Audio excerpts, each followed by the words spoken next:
Hi, thank you for joining us here tonight after we just had our hour-long WMBF investigation that aired online. I'm the investigative reporter Samantha Coomer.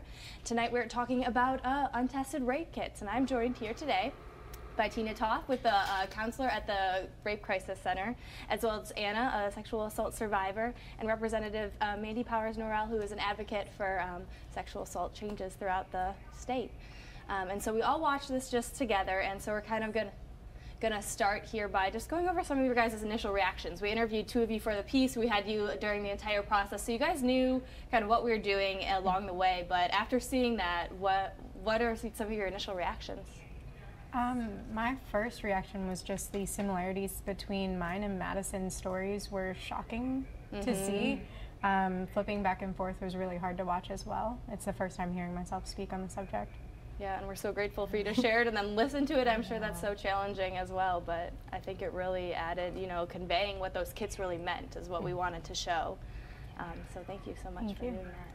It was so powerful. I mean, to hear Anna's story and to be in the room with Anna while she, you know, was watching herself tell her story was tremendous. And I think about my colleagues in the State House, when they watch this, then it's going to really drive home the importance of getting these kits tested and the importance of all the sexual assault legislation that is still, you know, pending in the House when we come back in January. There's so many things that we need to do to just, you know, close those loopholes that are now being exploited in our law, that there's really no reason not to close them. It's just they, you know, haven't gotten around to them, haven't prioritized them. But when they see a story like this and they hear, you know, how it really affects real people, then I think that it's going to make a difference in their hearts and their minds when they think about which legislation we really need to get through in 2019 and 2020. I posted on my Facebook yesterday kind of previewing the story, and I was kind of saying, you know, when people hear untested rape kits, kind of driving home,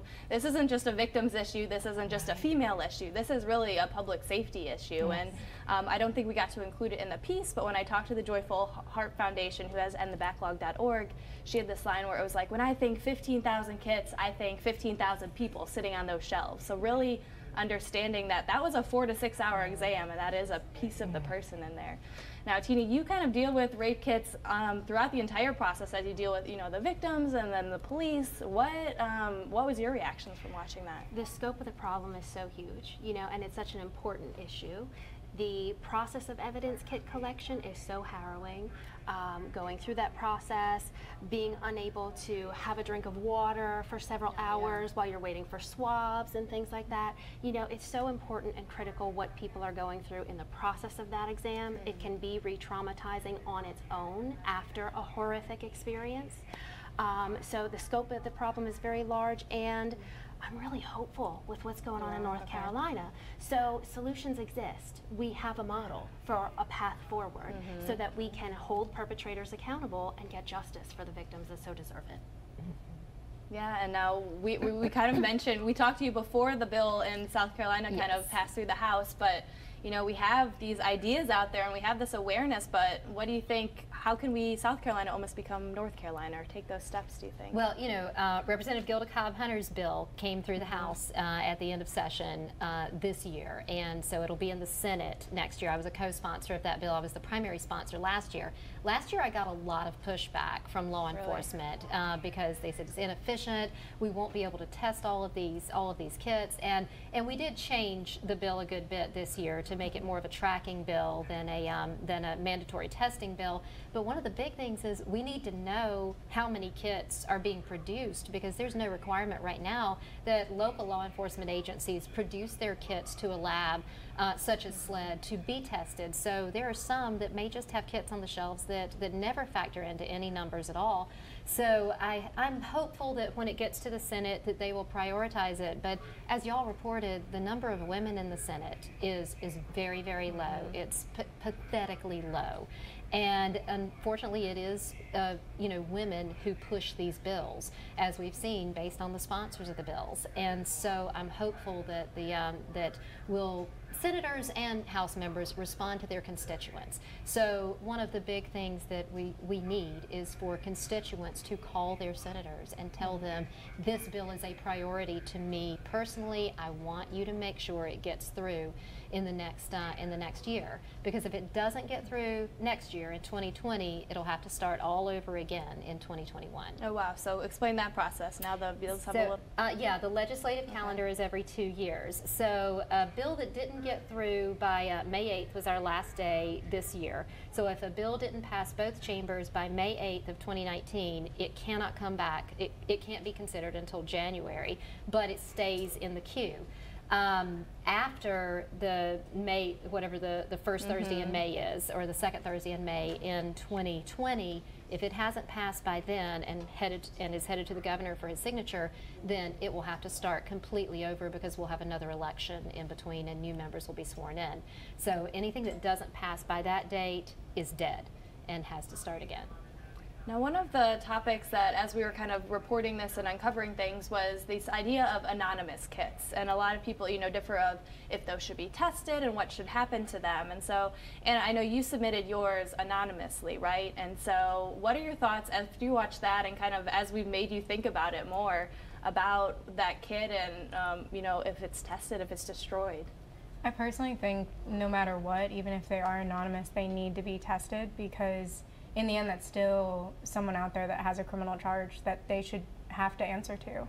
And I think that's really important. And I do understand not all the evidence can be collected at that point if someone does go with anonymity. But in the end, public safety is at risk.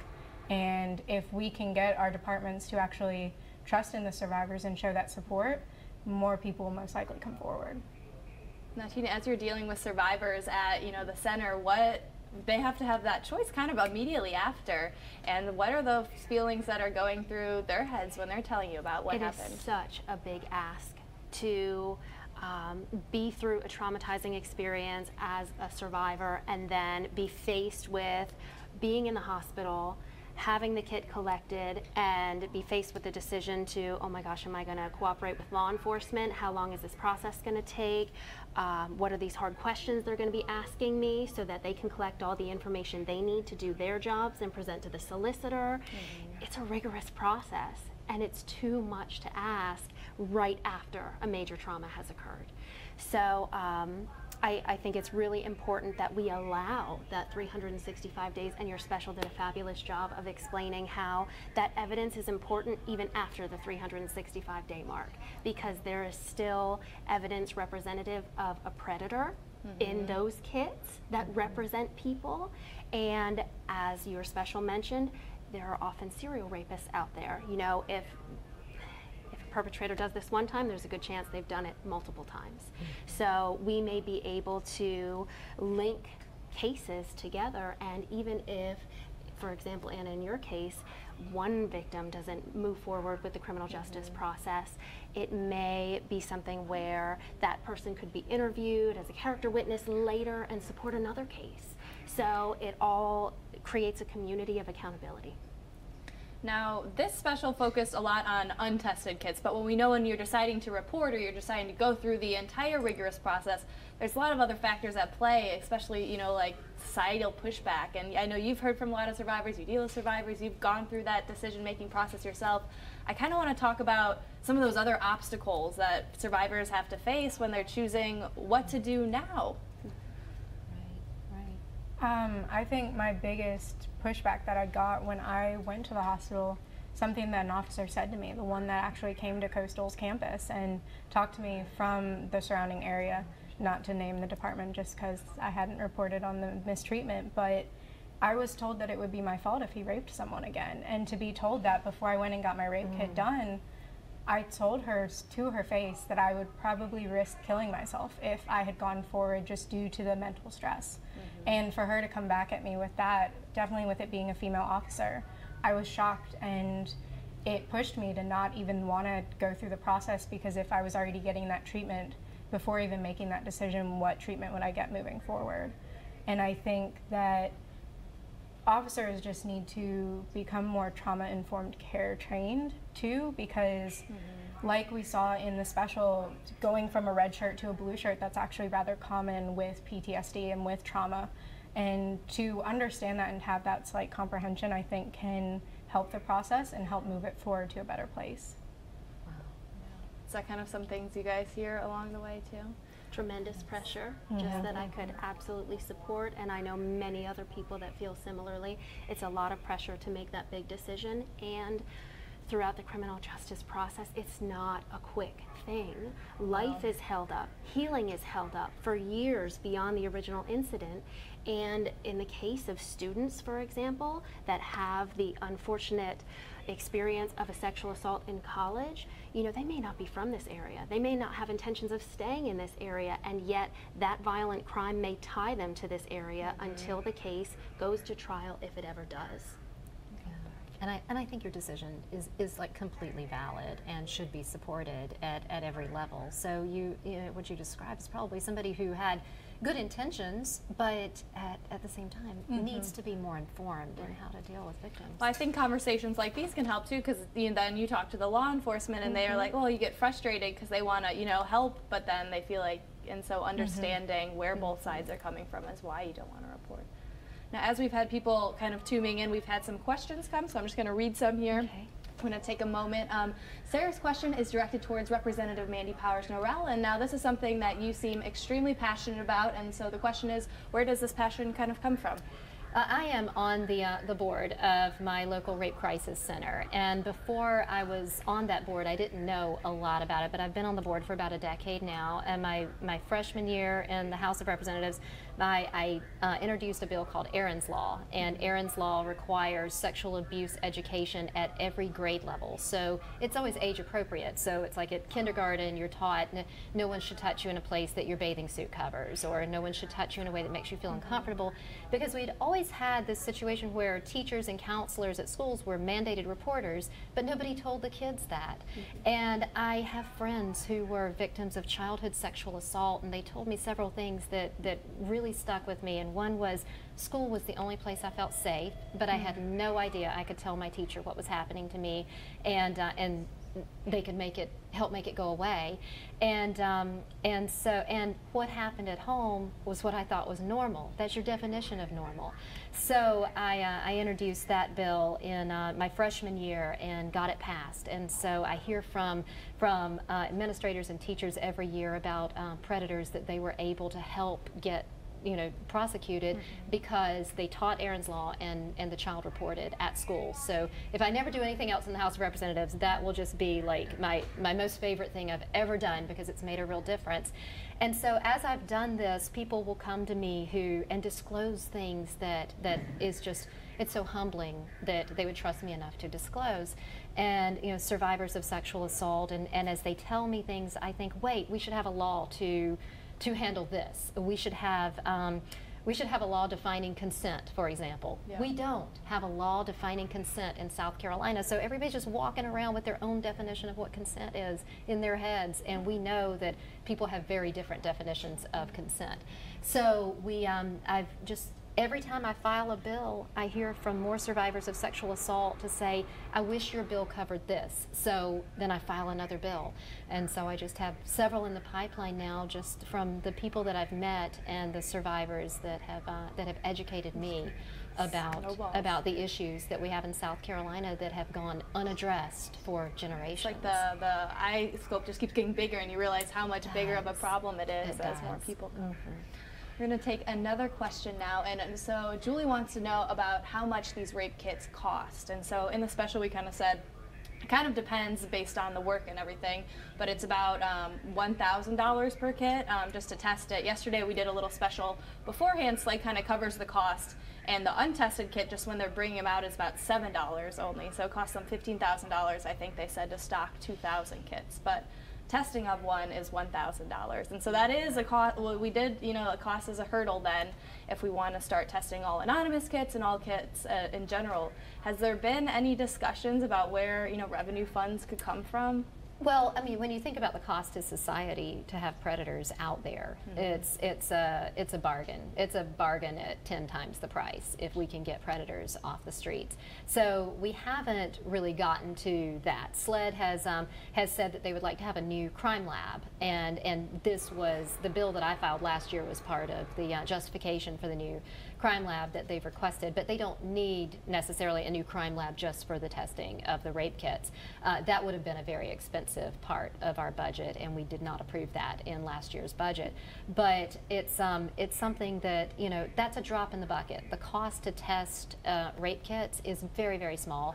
And one of the arguments that they've made is, well, we don't have to test every single one of them because a lot of times we actually know who the perpetrator is. We have an arrest, we have a confession, we have a sure conviction, and I get that. But we do need to test the ones that we don't have a clear perpetrator in, and we need to know how many are out there that haven't been reported to SLED and haven't been reported to any central registry, because that's a public safety issue.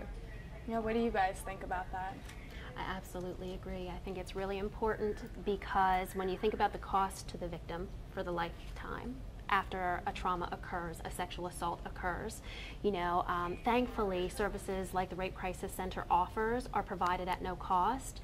But when you think about long-term medical effects, the Adverse Childhood Experiences Study, when we're talking about childhood abuse and the lifelong effects that lead to health issues over time, you know, that $1,000 for that single kit could, you know, relative to what the victim pays over time for their medical bills or counseling in a private setting, for example, there's just no comparison. Time off of work just because of anxiety, depression, stress, all of those things, $1,000 is a very manageable cost.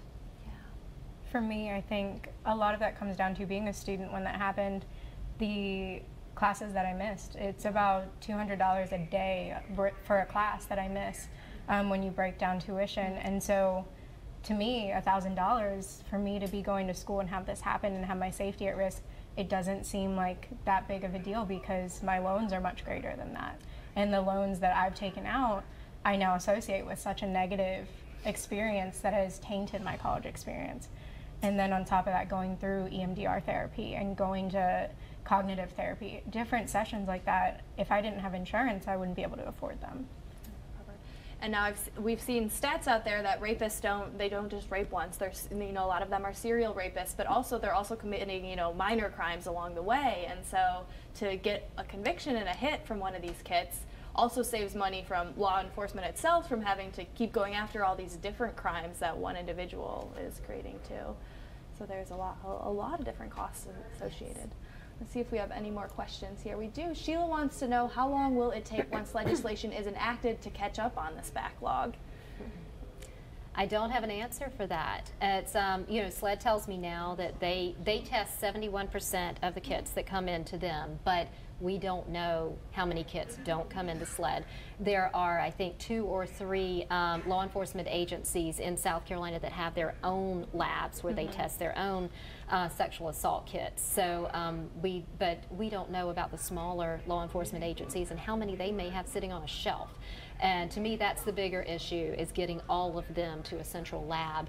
And when that happens, we may see that 71% number really, really shrink as a percentage of kits tested. And there may be a whole lot more that need to be tested when that happens. So we won't really know the answer to Sheila's question until we know how many are out there to see how it could catch up.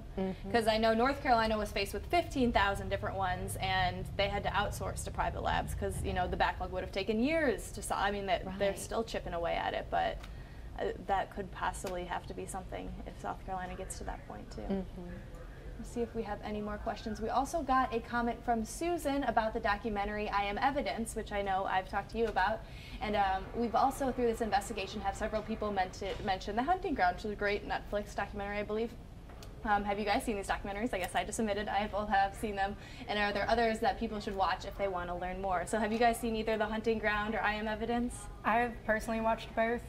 Running an organization at Coastal for college students that are sexual assault survivors, I think it's important for myself to educate on global matters and then local as well. And so I personally watched I'm Evidence and hosted it for my organization at Coastal's Theater, so that way we could learn more.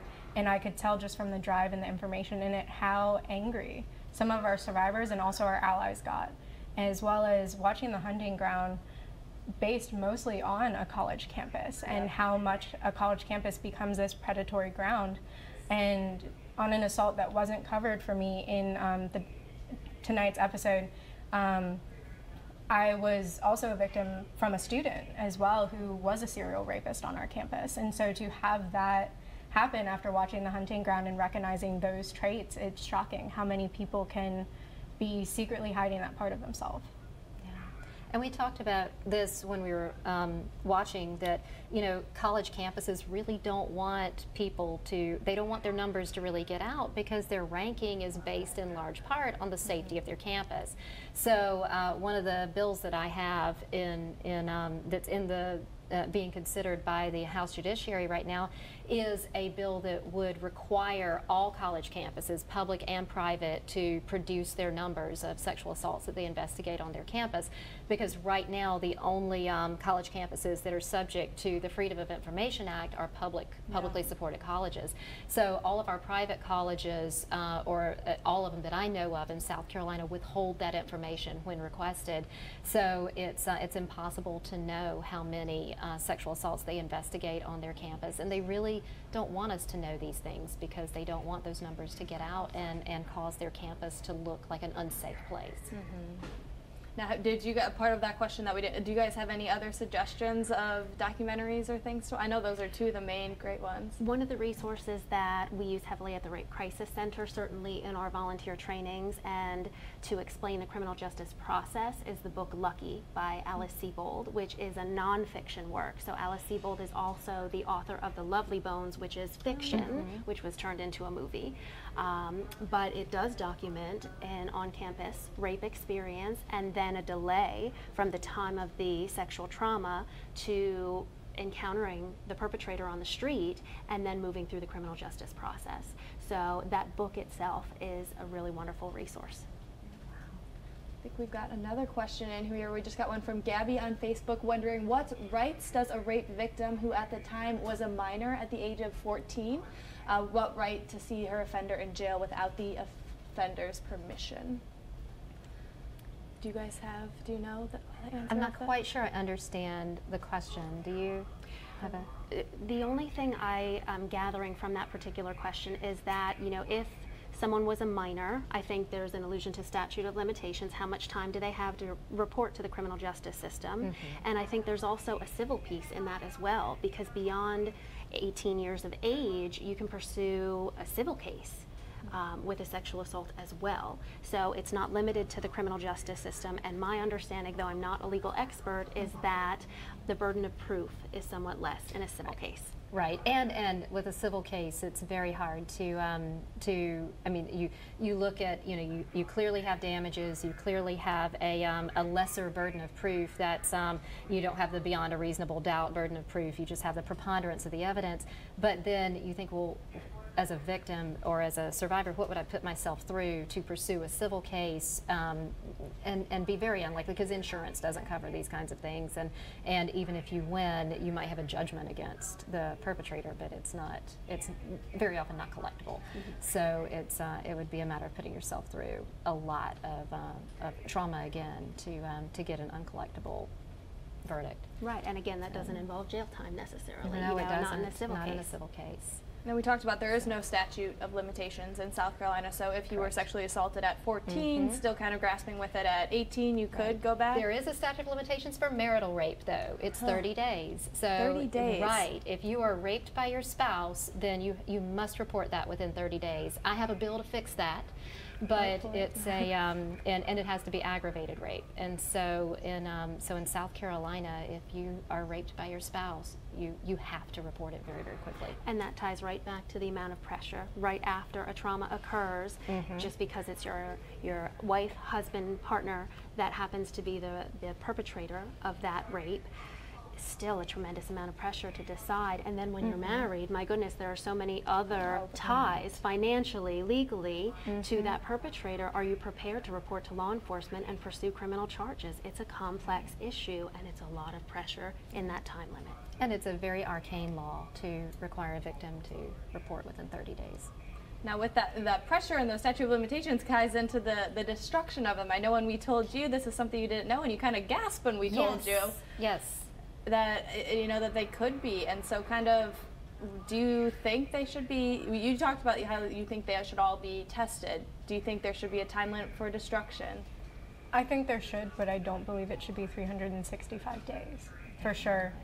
Being a freshman in college when it happened, I already had so many other issues I was dealing with. I had just gotten a job on campus and actually showed up the day after it happened to work because I had just gotten it a week before and no one knew what was going on. And so I didn't even end up utilizing my resources that Coastal had given me. So how can I make that decision within 365 days without someone clearly telling me my rights? Because we don't exactly come into college knowing these things. We talk about sexual assault and we talk about it in our Haven Live aspects for Coastal, but we don't talk about the aftermath. And the destruction of these, we kind of mentioned, you know, the count that we're trying to get a grasp on here in South Carolina could be so much larger. Not all agencies do destroy after 365 days. It seems to be, you know, a lot of them told us that, but some said they do keep them. But could that count be even so much higher? It could. It very well could. It's shocking to, I mean, in, like we talked about civil cases, most statutes of limitations in civil cases are 3 years. We have no statute of limitations in this matter in criminal cases, but at least 3 years, 5 years, 3 years beyond someone's 18th birthday at least. I mean, 3 years should be a minimum, and you know, and the best thing would be if, you know, not to destroy them until they're tested, because you never know what a kit can produce. And when we interviewed Fayetteville and we showed in the special, they're going back, I think they just had one 30 years old, and I said, oh, it was the evidence still, you can still test that? And they're like, oh yeah, we can test it. So 30 years, and they've gotten so many serial rapists, and that's just from being in like 3 years. So it kind of shows right there that down the road, if you want to do it 30 years later, you still could. Right. That's awesome. I love hearing that. Because a lot of people, I know we said it comes down to like space, they were saying, but you know, this, I feel like there is so much space for them to keep them that it shouldn't be an issue, but I agree. I guess they just don't think of, or it's just set in stone, I'm not sure. Let's see if we have any more questions. No, but before you guys go, I do want to ask about the resources available to people who are seeing this and who have maybe been victims of sexual assault themselves. What are some good resources for them to access? So I would love to speak first at the national level, because anybody could be tuning in tonight. We've got college students that come to this area and may go home over summer break. So RAIN.org, and you mentioned it in the special, the Rape, Abuse, and Incest National Network offers an online hotline in both English and Spanish. So if you're not comfortable talking to someone on the phone, which they have the National Sexual Assault Hotline, 1-800-656-HOPE, you can certainly reach someone by phone there. You can also reach someone by, you know, texting or typing through their online hotline in both English and Spanish. They also provide a directory by state and county search or by your zip code search. So you can find a sexual assault services center in every county in the United States. So I want to be very clear that every county in the nation has a sexual assault services center where you can get help at no cost. So survivors are not alone. There are resources available. Sometimes in rural communities there can be a little bit of a distance barrier, things like that, but we do the very best that we can to reach every victim and to be as accommodating as possible. I work for the Rape Crisis Center of Horry and Georgetown counties. We serve both counties. We have a 24-hour crisis hotline. We provide individual counseling. We provide support groups. We accompany people at the hospital. We run that 24-hour crisis hotline. Our local number is 843-448-7273. We also partner with RAIN, so if you're up and from the area, based on your phone number, you can be kicked through to our agency if you dial the national hotline. So we provide the 24-hour crisis hotline, hospital accompaniment, also court accompaniment, so that we can be with a survivor through the criminal justice process. and all of our services are offered at no cost. So speaking of that lifetime cost and, you know, $1,000 kit processing fee versus the lifetime effects, you can reach out to us at any time. We're there from the moment of the first hotline call or the initial report to the hospital for evidence kit collection. We can be there at court. You can even call us 5, 10, 20 years after your sexual assault has occurred. There is no limit on reaching out for services. We are here to help. I know you said you guys get some grants, but is there also ways for people to donate to these services? Or? Absolutely. We receive federal, state, and local funding. We also have a very important volunteer program. So if people want to get involved at the ground level and help with outreach, prevention education, and providing those services at the hospital and through the 24-hour crisis hotline, people can volunteer with us. And that's just a matter of visiting our website at victim2survivor.org. Perfect. And I know you have started your own kind of resource there on Coastal Carolina. So do you want to speak a little bit about that and others that you've experienced both on Coastal or maybe research of just resources on college campuses in general? Yeah, of course. I started an organization at Coastal called Help Save the Next Girl. The national nonprofit is located in Virginia, my home state. And so when I brought it to Coastal, I wanted to tie it into supporting survivors on campus. When my assault happened, I felt like there was a decent communication from the school to me with here are your resources, here's counseling services, health services, everything along those lines. And so I just felt like walking around on campus, I wanted to know that there were supporters out there besides those that were enacting through our Live Well office with the events. And so I just wanted everyday students to know that there are supporters if you are going through this, because we tend to just kind of put up blinders and not think about it. But as a survivor walking around on campus, I think it's really important for others to know that we're there throughout the whole process. We work very closely with the Dean of Students office with Dean Packett and then Dean Peacock, and so we're working currently on getting some of our members approved to sit through the Title IX reporting process, so that way the student is not alone talking to an administrator. And I think it's really important that they know that we're a resource that can be contacted. We aren't trained, but we're working on getting someone to come and hold trainings. We're working on creating relationships with different local organizations as well as national. Wow. A lot of resources out there for people. Just got to know where to look, I guess. Yes. Well, thank you guys so much for being here tonight. Oh, we're getting one more question. Hold on. And if people want to reach lawmakers in the State House, do you have any recommendations for how to press them to get these bills through? Yes, I do. We have a website called it's scstatehouse.gov, and on scstatehouse.gov you can research who all of the senators and the House members are. The bill that is, well, several of the bills are going through House Judiciary. Most of my bills will be going through House Judiciary, and you can even look it up by committee name and see who's on those committees. And I tell you, when people call our legislative offices and tell us, especially if they're a constituent, and they say, here's a bill that I feel strongly about, I hope you'll hear it in committee, then we really listen to that and we really respond to it. Our legislative aides typically take the calls, but they always give us the information, so we know what's important to people. So if folks feel strongly about a bill, the rape kit tracking bill is now going to be in Senate Judiciary, so if they can look on the website and look up the senators in Senate Judiciary and call their offices and let them know that this is a bill that they feel strongly about, then the senators will respond to that. It's one of the most effective ways to get legislation through. And you know, there's the ability to mass email all of us. Most House members and senators don't really check their mass email because, you know, we get just thousands of emails, and so but a call to the legislative office will generally get through to the lawmaker themselves, and it makes a big difference.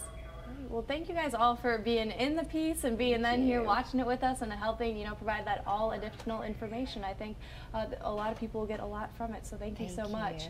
And now, if you missed our full investigation that aired earlier tonight, the full thing is going to be on WMBFnews.com, along with all those lists of resources that we just went over. And you can find the Untested series. It's going to be on the top bar of our homepage on the right, but it's also going to be under the Investigate section on our website. Thank you all again for being here, and have a great night, everyone. Thank you.